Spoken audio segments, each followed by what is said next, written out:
حاج علي وحنا هايلين قناع صدا وكقناع صدا صبولك إلا هذه دوري لو أنت سنة عيال ما أعرف قناع صدا وعيال قصدي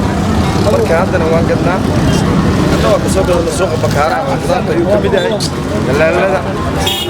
وحصل بالله إلا سقاش الشنطة لا ركضنا ما أعرف كبيده والنوع كسب الله رودي السفرة العقير اللي قد يجري حدنا العقال اللي قد ويراس الدولار اللي قصد حاجة واسي أكبر من إلا وحسكها الشنطة كمالو الصومالي هذا الحياة كسومريا إلا ما تولي اللي بانا هذه عيال والله حلو dadkana aad ay u xiisaan u jecel yihiin suuqa marka cusub yahay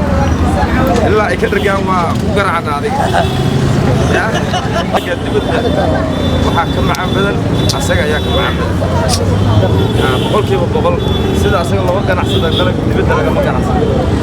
laakiin waxa waaye waqti kooban ayuu ka gaagay sida xiliyaha xagaayada ayaa la isticmaalaa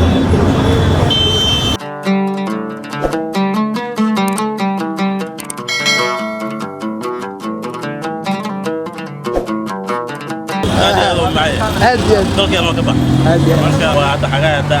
dadka dhaxmoonay iyo maaragtay kulli maaragtay kuul soo xasuusanay sawirka waay maadaama uu dalkayga baxayo aad iyo aad u jeclahay waxaan ku go'aaminaa qofka aan soo tacbeen hada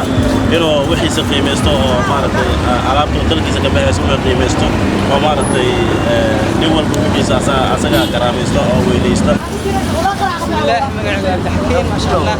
سوق كاد بانو كسيا مركز تنوائي بسدا وحي كستو دنا عمرين وان جعل هنا يسلو وان كفان هذا اللي أنا بريهنا سوق كنا ألبو معايا يعني تاكي سنة ما شاء الله مش مركز تماشى مرة قبل كستو يمسكه كراش أنت ألبو كسيا